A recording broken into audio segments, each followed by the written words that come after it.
ایرانی ها برنج ایرانی آقا برنج وطن برنج الان ارزن هم برنج ایرانی برنج ایرانی الان تمام درسته نمی آقا رنگ بزنی هست زردی و زعفران رنگ بزن به هیچ عنوان هم استفاده نمیشه چکه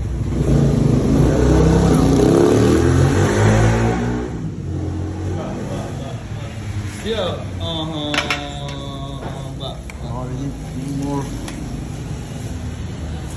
آقا آماده این مرغ صوت نیاز هست صوص مخصوص آب و رب همون نزنیم صوص بله فلفل دلمه پیاز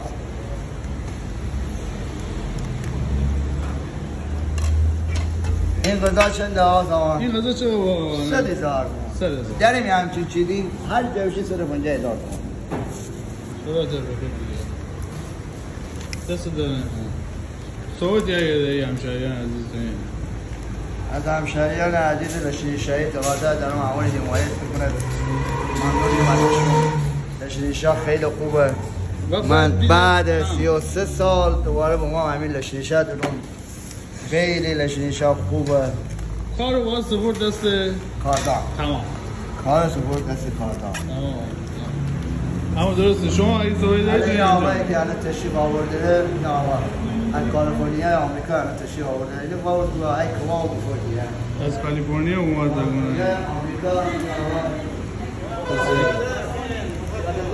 تشریف بعد آقا باید کنه باید چشم مصاحبه کنید آره مصاحبه کنم الان مصاحبه بکنین آقا سلام عزیزم قربون مثلا ببینم شما که تمام غذاهای بیرون خارج از کشور تست کردی کشورهای دیگر تست کردی نظر شما راجع به کبابی دبش چی بوده؟